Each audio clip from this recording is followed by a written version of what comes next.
Hare Krishna, Krishna Prabhuji. Hare Krishna, Hare Krishna, Hare Krishna Krishna, Krishna, Hare Krishna devotees. Hare. Jai Shri Prabhupada. So we'll start with Mangalacharan. Om Ajnanatimirandasya Jnananjana Shalakaya Chakshurunmilitam Yena Tasmai Shri Guruve Namaha. Nama Om Vishnupadaya Krishna Prishtaya Bhutale Srimate Bhaktivedanta Swaminiti Namini Namaste Saraswati Deve Gauravani Pracharine Nirvishesha Shunyavadi Paschat Deshitarine Jai Shri Krishna Chaitanya Prabhu Nityananda Shri Advaita Gadadhar Shivasadi Gaur Bhaktivinoda Hare Krishna Krishna Krishna Hare Hare Hare Rama Rama Rama Hare Hare Hare Krishna. Okay, so this week is the very auspicious week of Shri Balaram Purnima.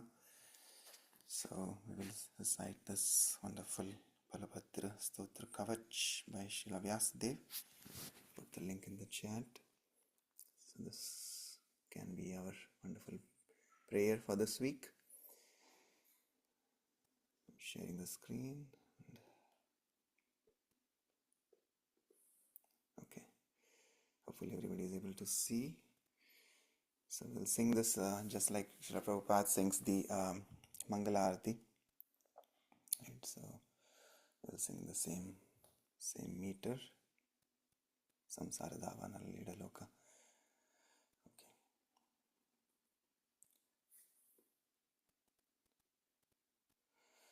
Golok धामाधिपति परेश्वरा परेषु मां पातु पवित्र कीर्तनः भूमण्डलं सर्षपवद्विलक्ष्यते यन्मूर्ध्नि मां पातु स भूमिमण्डले सेनासु मां रक्षतु शिरपाणिर्युद्धे सदा रक्षतु मां हली च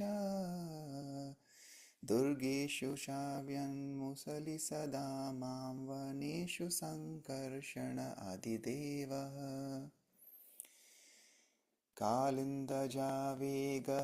जलेषु नीलाम्बरो रक्षतु मां सदाग्नौ वायौ च रामोऽवतु केबलश्च महार्णवे नन्तवपु सदा माम्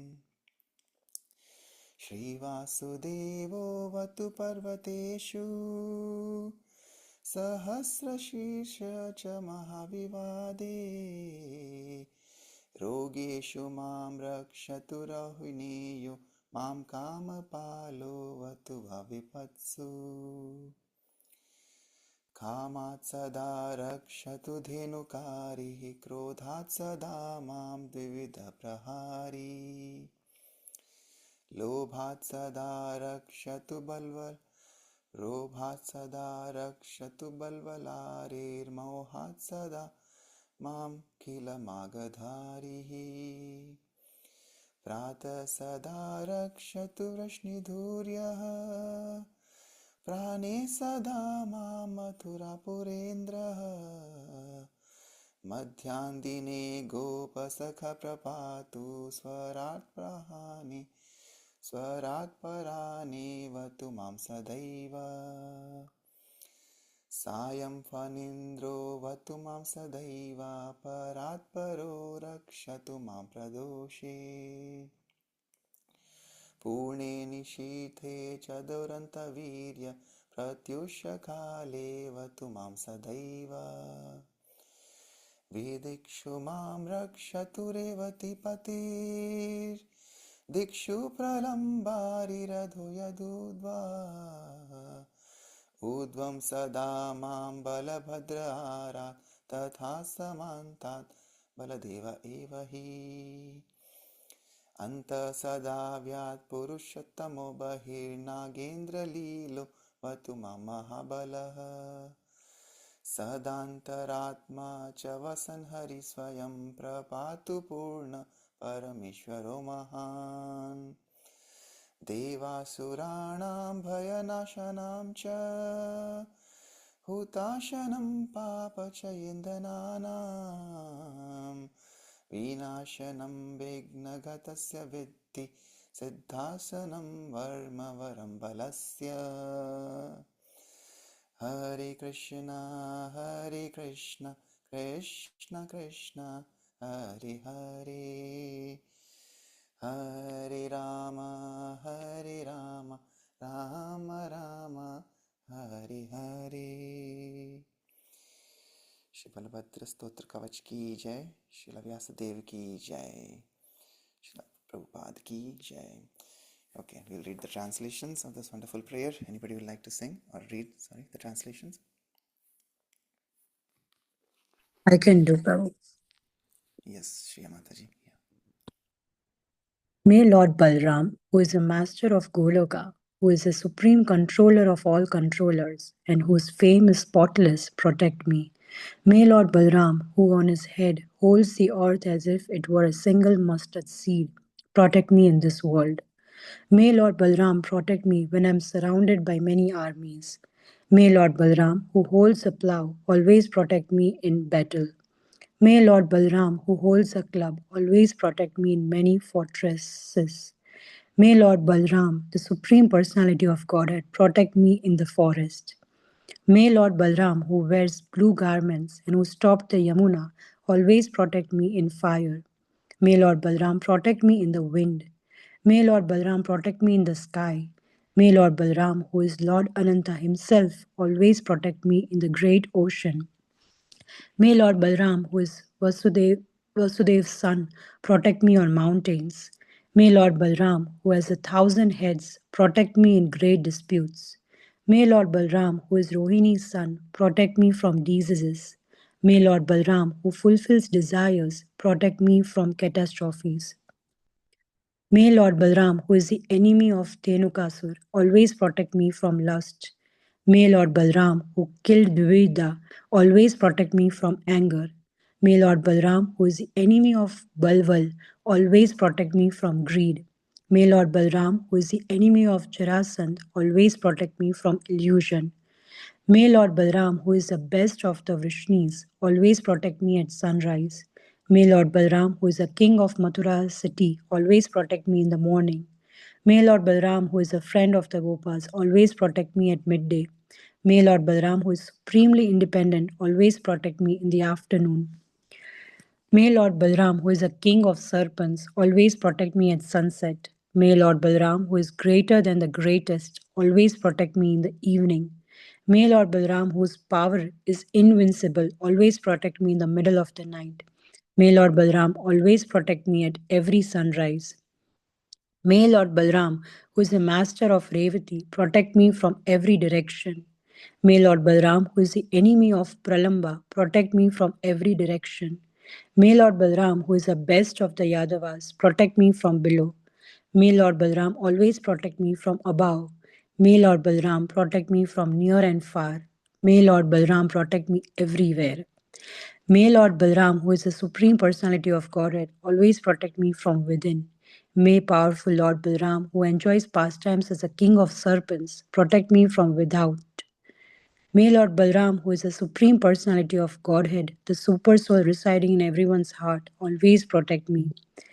Please know that this kavach of Lord Balram is the best of armors. It destroys the fears of the demigods and demons. It is a blazing fire that burns up the fuel of a host of sins. It is a death of a host of obstacles. It is the abode of spiritual perfection. Hare Krishna. Hare Krishna. Thank you, Shri Mataji. Yes, so wonderful prayer to seek protection of Lord Shri Balaram. Balaramji is the source of all power, the source of all protection. So, yeah, just like we say, all the acharyas, there are Chiranjeevis like Vyasadeva who compiled this. There's also Chiranjeevi, he lives forever in subtle form. Of course, we cannot see him through our human endeavors, but he's there to guide and protect for those who are seeking devotional life. So similarly, Balaramji, and similarly, our beloved Srila Prabhupada as a representative, as a representative of Adi Guru Balaramji. He came in this world to uplift the people, to protect the people who are suffering in the pangs of material world. And He came here to give us this wonderful knowledge of devotional service through which we can get uplifted.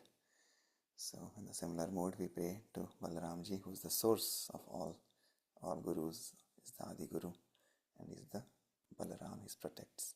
And there's a very nice kavach that gives us protection in all directions, in all situations, in all conditions of life. Okay, so let's continue with Prabhupada Lilamrit. We are continuing on chapter 30, where Prabhupada is in London, dream fulfilled. We see how he has been traveling, not just in London, but he also went to other countries in Europe, France, Amsterdam. He gave a short talk in Amsterdam. We saw how he was in that studio building where there was only artificial light and artificial food, no windows, and he was saying that in future there will be buildings with just artificial windows and artificial lights, no windows, and we see that true.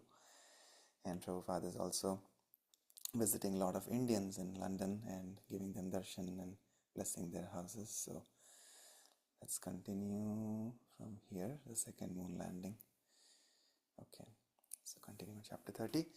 The second moon landing by American astronauts was scheduled for mid-November, only a few weeks away. For months, the moon shots had received much press coverage, and Prabhupada would speak of them often. Almost a year ago in Los Angeles, he had answered a reporter's queries on the possibility of man's landing on the moon. Just like we are going from one place to another by motor car or by airplane, this mechanical process will not help us go to the moon planet. The process is different, as described in the Vedic literature. One has to qualify. According to our literature, our information, it is not possible. In this body, we cannot go there. At Tittenhurst, Prabhupada often brought up the moon landing while talking with his disciples. The moon landing was a hoax, he said one evening in his room, for they cannot go to the moon. The moon planet, Chandraloka, is the residence of the demigods, higher beings than these drunkards and cow-eating slaughterers who are trying to inhabit it. You cannot think this travel is allowed. Like when I migrated from India to the US, the moon planet cannot be visited so quickly. It is not possible. Srila Prabhupada's disciples accepted his statements. He was giving not simply his opinion, but the verdict of the Vedic scriptures. Because he accepted Vedic authority over modern science, so did his disciples, but not Purushottama. Detecting Purushottama's dubious mentality, Prabhupada would often joke lightly in Purushottama's presence. Someone would ask a question, "Where is Janaki?" And Prabhupada would reply, "Oh, Janaki has gone to the moon." Then everyone except Purushottama would laugh. The devotees knew of Purushottama's difficulty. He was an American and proud that the Americans were conquering space, and they knew that Prabhupada was joking about it. Purushottama was up on the latest scientific advancements. He was impressed by NASA's achievements and astronaut Neil Armstrong's giant step for mankind. Although Purushottama went on with his duties, he became sullen, and Prabhupada noted his lack of enthusiasm.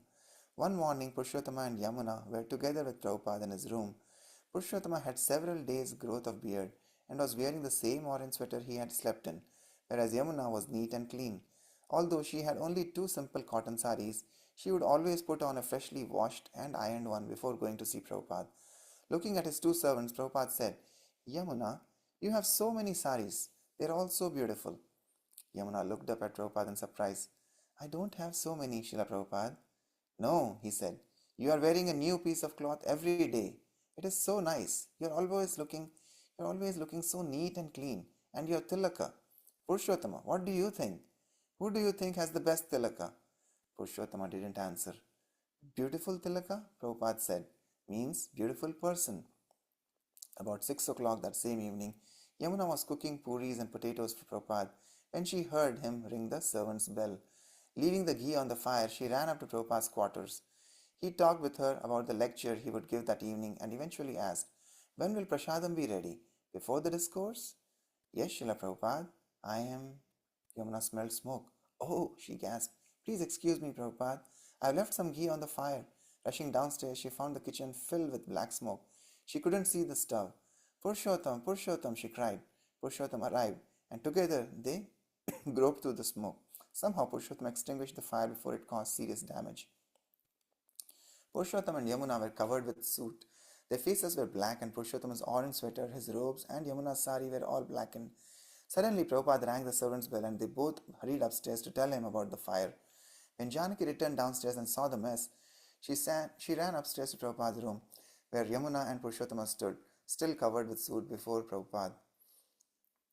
"What has happened here?" Janaki burst out. Prabhupada looked at her soberly and said, "Today Purushottama has gone to the moon." "What?" Janaki asked. Prabhupada repeated, "Yes, our Purushottama has gone to the moon." Purushottama said, "I am a brahmachari. Why are you saying these things?"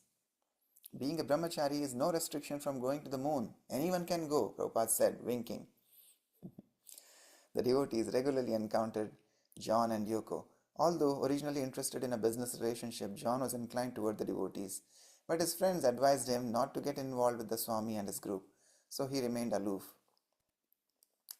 Ishana Das. I was in the kitchen working and John was sitting at the piano.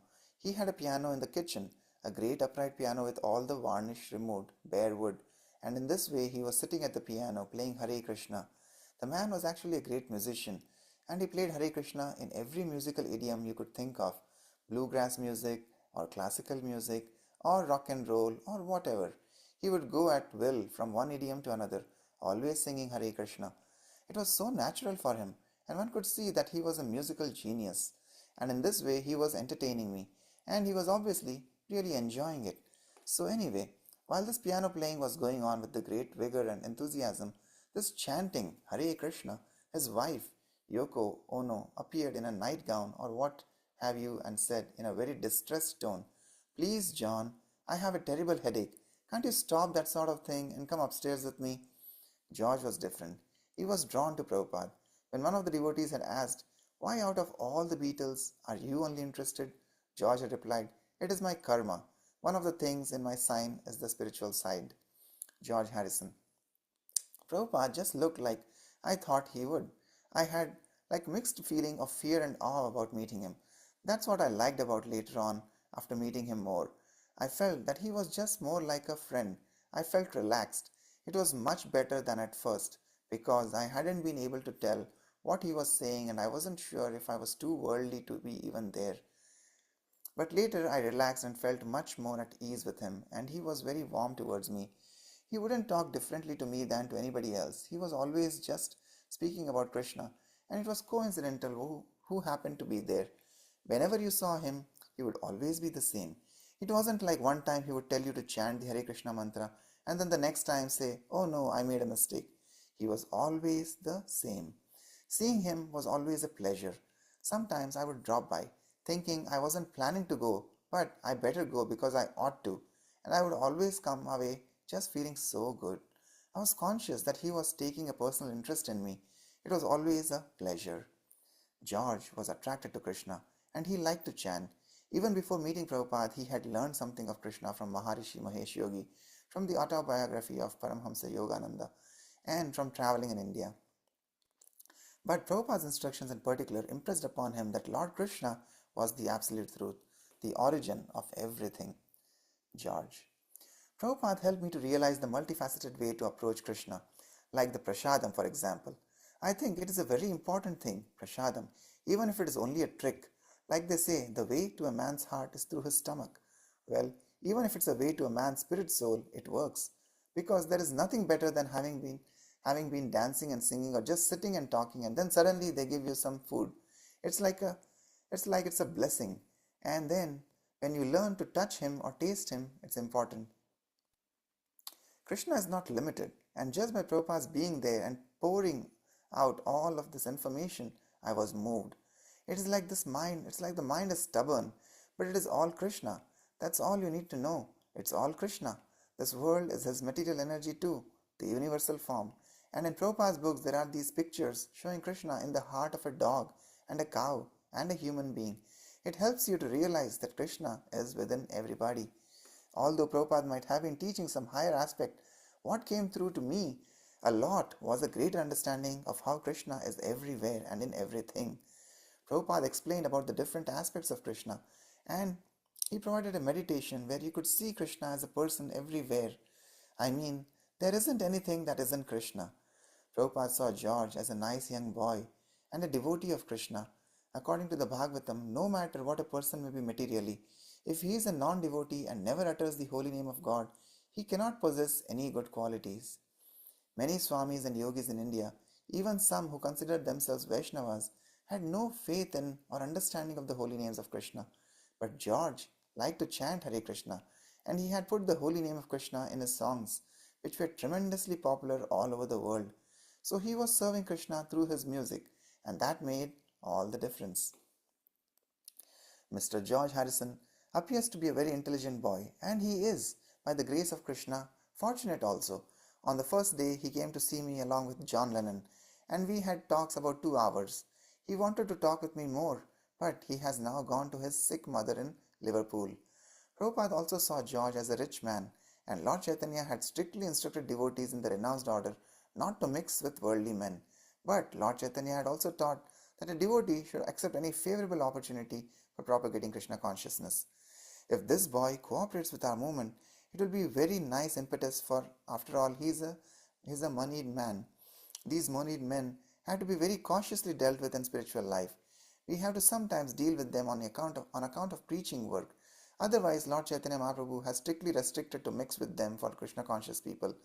But we get instruction from Rupa Goswami that whatever opportunity is favorable for pushing on Krishna consciousness, we should accept. Prabhupada dealt with George cautiously, but encouraged him to chant the Lord's name, take his prasadam, and surrender all his works to him.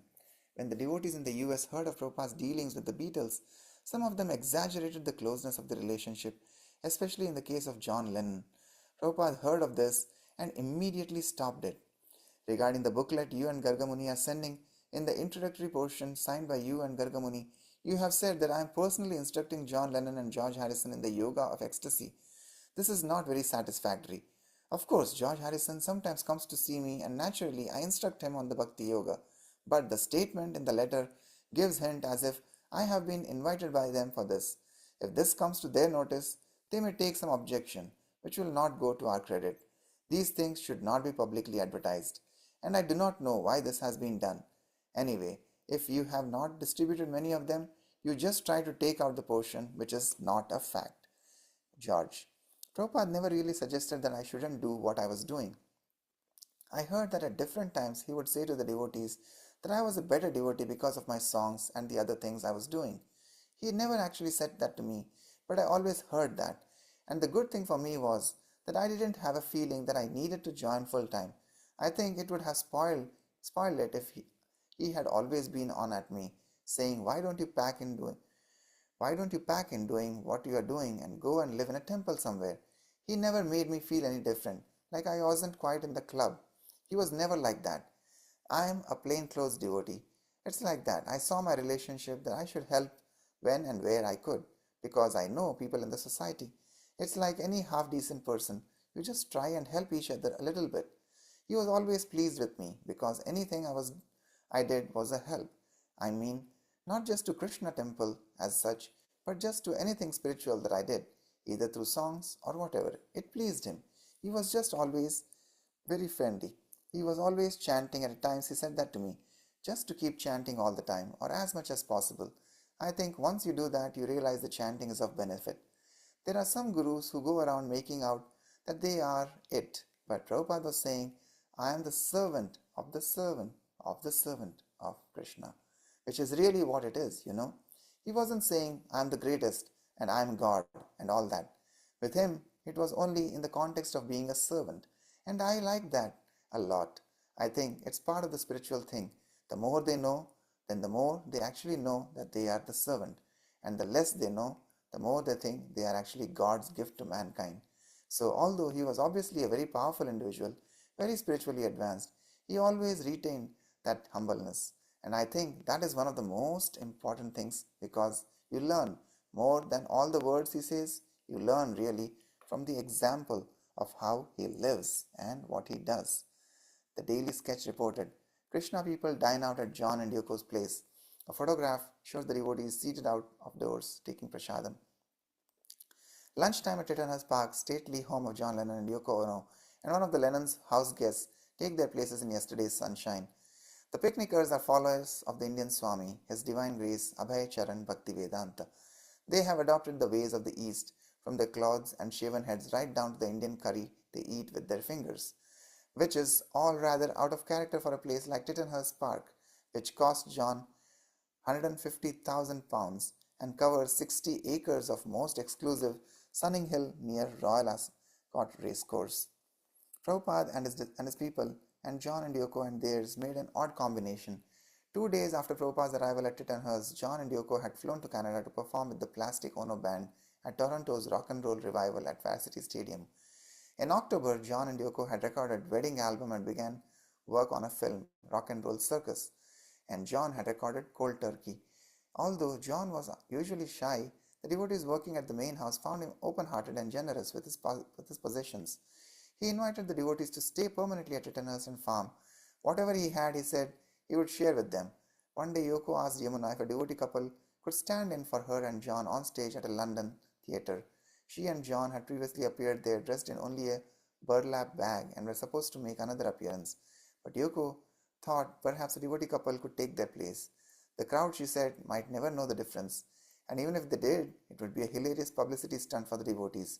Politely declining, Yamuna explained why devotees could never do such a thing. When she told Prabhupada, he was adamant none of his disciples would go. For days afterward, he condemned this sensuality. John invited Prabhupada to the manor to hear his recent recording of Cold Turkey. Although such a song held little interest for Prabhupada, John whimsically wanted him to hear it. Taking the opportunity to preach to the great man of the world, Prabhupada went. Within John's main sitting room, Prabhupada sat on the couch before the fireplace. The tape was ready on the large 16-track machine that had recorded it, and as Prabhupada sat patiently, John began to work the controls. But the machine wouldn't play. John began cursing under his breath, turning knobs and pushing buttons. Although only Purushottam had accompanied Prabhupada, two other devotees hid outside beneath the windows listening. When they peeked in and saw John struggling with the machine, they began giggling in the shadows. Oh, Prabhupada said, so your machine is not working? Well, never mind. We have also made some recording, and we would like to play this music for your pleasure.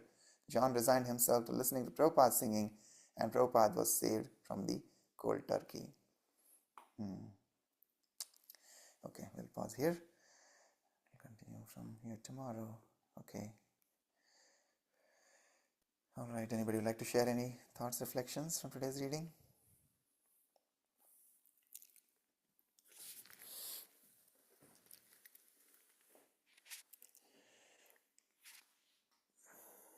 Regarding, I was thinking regarding George's reflections, how he, again, like we see, people, they are all part of the band.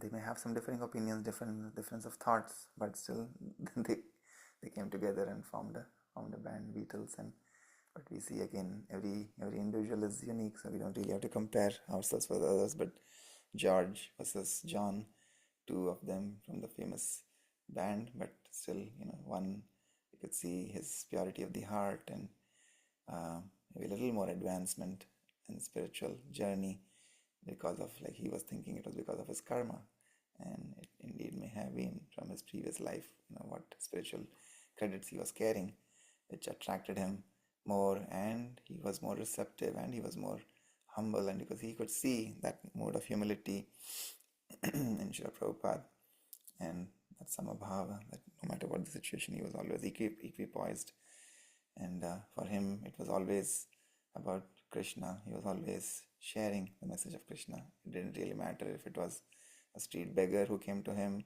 or the most famous person of London, in front of Srila Prabhupada. For him, it was always the message of Krishna. And George could see that through Prabhupada's lifestyle, through his behaviors, through his dealings. It was not just words, it was Krishna consciousness in action. So yeah, we see, how what our state of consciousness is. We can actually see that when it is manifest in front of us, right? Because otherwise yesterday we were in Louisville, and Prem Sundar Prabhu was there, and he was talking about like devotees versus non-devotees, right? So he was saying, when somebody sees a bottle of liquor and meat, for example, when we see as devotees, we would say, oh, take it away, right? We don't even want to see such things. What to speak of, smelling or drinking anything or eating, right? So we don't even want to see. Versus the same person who's in the mode of ignorance, who's a meat eater, intoxicator, and for them this would be like the most wonderful thing that they would want to have. So it's the same object, but the consciousness with which we are seeing it is completely different. So again, George, we see, because he had that consciousness, so he could see, what Prabhupada was trying to share. But also importantly, like you said, Prabhupada was not forcing anything. And just like he sent that letter, Prabhupada wanted to publish the facts, not to make it like a publicity stunt just for the sake of it, to attract attention. No, just like Prabhupada had come to give the purest product, of Krishna consciousness. He didn't want to water it. Similarly, he didn't want to mix or adulterate anything in the message. Whatever was the fact is what was to be published. So yeah, some nice learnings for all of us from these dealings. And George, even though he was in the business of music, Prabhupada encouraged him to continue that, but use everything in service of Krishna. So that was his message. So similarly, yeah, that's why we see Prabhupada, he also never forced many of his disciples. There are so many wonderful disciples of Srila Prabhupada while some were brahmacharis and then became sannyasis directly. Others were brahmacharis but still entered Grihastha ashram, and from Grihastha ashram eventually they came to sannyas. But even now there are so many wonderful disciples of Srila Prabhupada who are still Grihasthas. His Grace Vaisheshika Prabhu, Kratu Prabhu, who came recently, right? So like that. And they are continuing to share this wisdom of Krishna consciousness just as Prabhupada gave it to them. So it doesn't really matter what ashram we are in. What really matters is what we carry in our heart, the message of purity that Prabhupada gave as it is. If we can carry it as it is and spread it as it is, then our lives will be perfect. Okay, anybody else would like to share anything?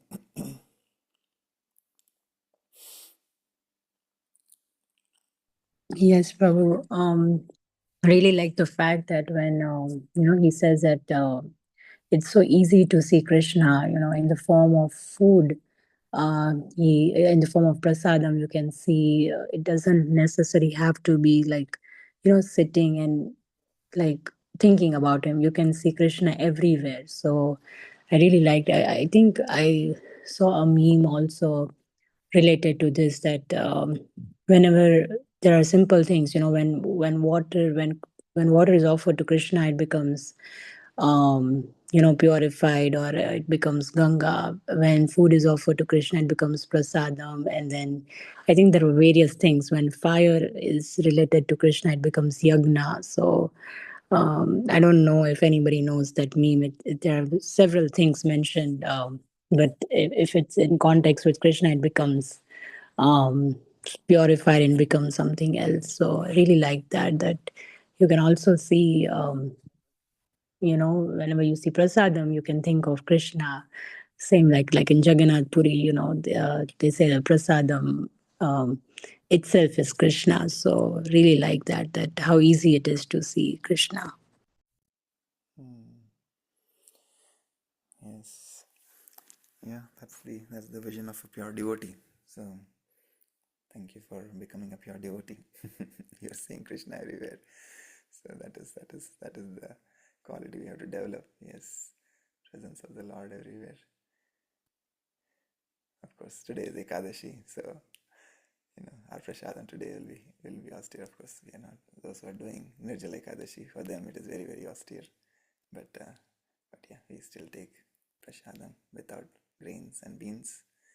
So very very happy Ekadashi, Pavitropana Ekadashi to all of you. Yeah, and in a fun way to conclude, like we say, and yesterday actually this is also from yesterday's discussion, and we were talking that there are two mantras that devotees are devotees like, or two mantras very famous, right?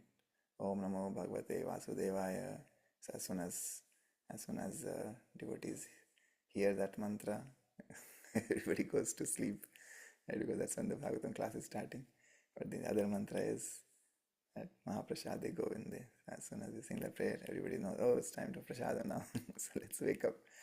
So anyway, those are two mantras that in devotees' life which are very very famous. So anyway, so today is Ekadashi. So wishing everybody a wonderful Ekadashi and a wonderful week ahead as we welcome Balaramji to perform his pastimes in this world before Lord Shri Krishna arrives next week during Janmashtami. So it's a very, very auspicious week, and we'll continue to sing this wonderful prayer that we sang today, Balabhadra Stotra Kavach, as Balramji may protect us, remind us of also this Mahavatar Narsimha movie that's going on, and a lot of devotees are sharing a lot of reviews, and hopefully we are trying to make it work where we can book a show here in Cincinnati in Hindi, and we can book a show for all the devotees to come together, and like we didn't have a picnic this year, hopefully this will be like a nice picnic for everybody. And just as Nrsimhadev protects Prahlad Maharaj, and how we see the contrast actually in that prayer that we sang, how Hiranyakashipu, he wants from Brahma that, I may not be killed in this situation, that situation, by this entity or that entity. Here in this prayer, we are requesting Balramji to, may Balram protect us, right? So the mood is very different of a devotee who is surrendered, seeking protection from the Lord, versus envious person, a demon seeking power for himself so that he can cause chaos in the world. So that is the contrast. Okay, so with that, let's conclude for today. Thank you so much for your kind association. Vanchakalpatarubhyascha kripasindubhya eva cha patitanam pavanebhyo vaishnavebhyo namo namaha. Anantakoti Vaishnavinda ki jai. Jagadguru Srila Prabhupada ki jai. Srila Prabhupada Leelamrit ki jai. Nitai Gaur Premanande. Hari Hari Bol. Hare Krishna. Hare Krishna, Prabhuji. Dandavat Thank you. pranams. Hare Krishna.